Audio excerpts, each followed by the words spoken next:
Senator Roberts.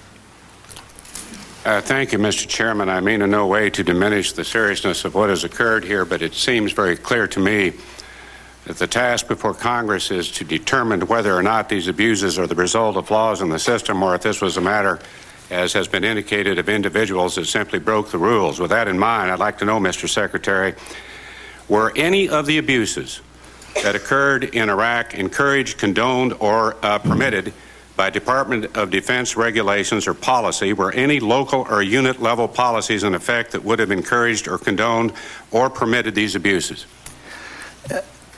Certainly not to my knowledge. And when one looks at the abuses and the cruelty, the idea that you would have regulations that would permit or condone or encourage that type of thing is just not comprehensible. And General Smith is the Deputy Central Command under General Abizaid, and he is responsible for the management of the guidance and instructions, and can respond if you'd like. No, I think you've answered the question at least to the degree that I wanted answered right now. I want to move on. I do have the privilege of being the chairman of the Intelligence Committee. 3 days ago, we had a hearing.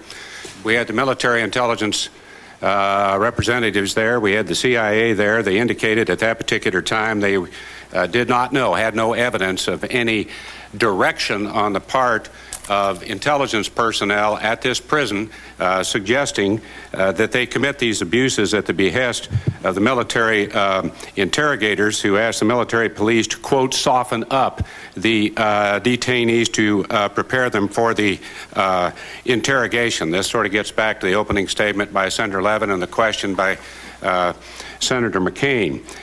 Let me remind everybody that as we speak, we have men and women in uniform engaged in combat in Najaf, and basically when we interrogate people, it is to find out from the prisoners in terms of force protection and in terms of the mission in Iraq precisely what's going on. It's a very, very important mission. I said at the time, at that hearing, it was a closed hearing, but I said at the time I would be stunned, and I've said it to the press, that anybody in military intelligence that would condone these kind of activities, this criteria is ingrained in terms of their training. It's black and white. And so my question to you, and I think it is going to result on the Fay report here, is there any truth to the allegations made in the press and some of the accused military police that they did commit these abuses at the behest of the military interrogators? I've read the same allegations, comments that you have. That is what the criminal investigations are looking at, among other things. And we will in an early date know what the answers are to those questions. Can you give me sort of a time frame when the Fay report will be completed? Sir, it should be completed in the next couple of weeks if he does not ask for an extension. Part of the problem is that unit has redeployed back to Germany, and so there's traveling back and forth engaged. And that would help answer the question that was asked by Senator McCain as to actually who is in charge of that prison, and I put the in charge in quotes. You had the intelligence, and then you also had the MPs in terms of the maintenance of the unit, and then it seems to me that there's another command that you mentioned, in terms of the contractors.